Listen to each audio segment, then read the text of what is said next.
What up? What up? Happy Thanksgiving, guys. It's your boy TOJ, and I want to talk about the tourist who got killed, or the missionary, or the colonizer, whatever code word you want to use to describe this guy. It's Thanksgiving Day. The Saints gonna play the Atlanta Falcons tonight. Gonna be at the game. Myself, I got my Black Panther shirt on, representing Wakanda, and I want to talk about the real Wakanda before we get into this. Well, get into the video and the comparison.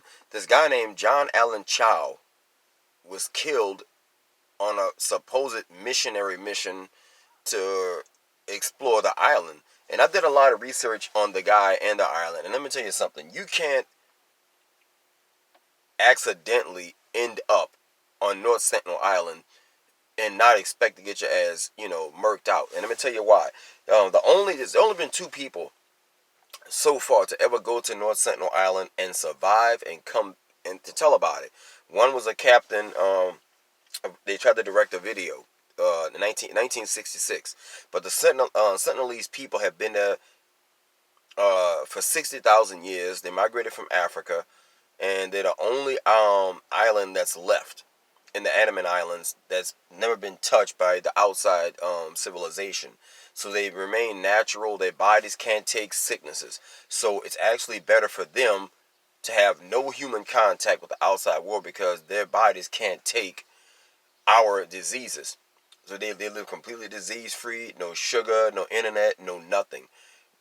But this guy named Maurice Vidal Portman was a naval captain. I think he was probably a French guy, according to the name. But Maurice Vidal Portman, he kidnapped on the island. He was one. He got lucky by going there.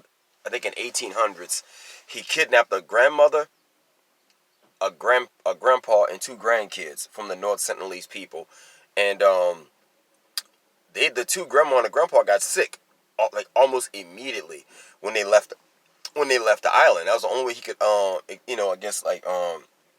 explore them and study them in safety was to meet the he took them, and of course he did exactly what they suspected he would have done, was to kidnap the grandma, the grandpa, and the two kids, and take them like back to France or wherever.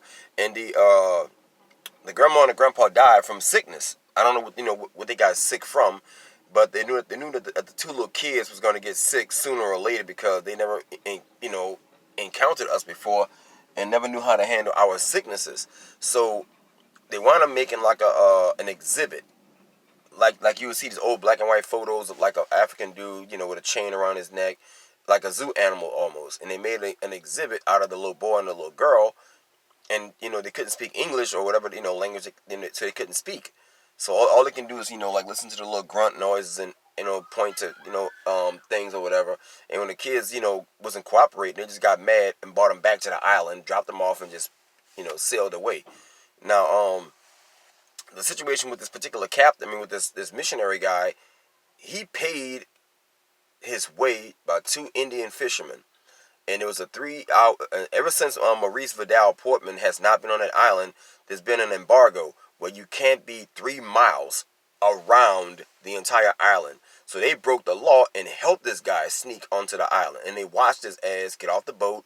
And as with every story, a hail of arrows is like, that's how they greet you. They don't say good morning, is a warning shot. They shoot first and ask questions later. And of course, there's I don't think it's not Amnesty International. I think it's called I forgot the name of this new organization that's trying to make the island a protected, which it kind of already is a protected island, but now there's a particular group of people, liberal types, who want to make it to where you can't be nowhere near the island, and it's best to leave those people the fuck alone, which I 100% agree with, because what's happening now is that there's a bunch of fishermen with armored boats, and you can pay money to have the boat bring you like damn near ashore. And since the boat is armored, they know that you're safe on the inside. And it's called human safari. Animals have always been on safari in Africa. You can go to Africa and go to the Congo and all these different places, and you can have a safari where a safari guide will take you in a truck. And of course the animals can't get to you. They're doing the same thing to the Sentinelese people, where they have an armored boat, kind of amphibious type of boat, where you can go to the island with some binoculars and you can see them from a distance, They're still trying to, launch arrows at you. But this particular guy, I don't know what he thought was going to happen. If I knew all these stories and I've never been to India, I know damn well I'm not going nowhere near the Congolese, that particular island. Because even after the tsunami, they didn't want to get on the island, but they were just trying to be curious and see if the people survived. And they survived. They survived the fucking tsunami. And the village wasn't destroyed, but the most part about the Wakanda connection that I like is that it's so lush with rainforests and all these different trees that you can't use a satellite to get a layout of the ground. So there's no information or intel or recon on how they actually make arrows, how they fish, what their language even is, or what part of Africa they come from. At least that way, if you knew the part of Africa they came from, you can get a dialect person to like break down how to say yes, no, good morning, good afternoon. But there's no real record of their language, and most of the folks that study dialogue, the dialect people don't really, have any frame of reference to go back on. So I think it's a good idea that these people, I think it's called Foundation for Humanity, some kind of cute little name like that.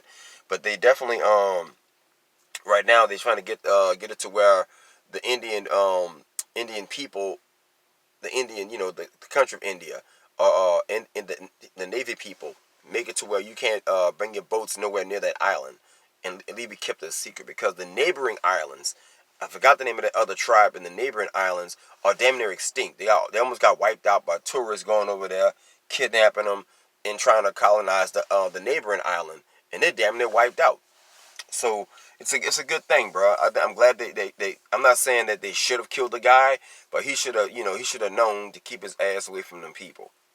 And it's best that we leave them people alone. They've been there for 60,000 years, and to say that they can benefit from our agriculture is an affront on how arrogant the American mindset is. That if they can survive 60,000 years with food, and I don't know what kind of water they drinking, but if they can drink that water and not be sick, not die from it, eat fish, I don't know if they eating in sushi style or what have you, but if they can eat and live off that fish for 60,000 years, apparently they're doing something right. And the sick part about it is there's people, as I don't know if it's an ego thing, but they're dying to go to that island just to get the fuck away from other humans, or to colonize it for whatever reason.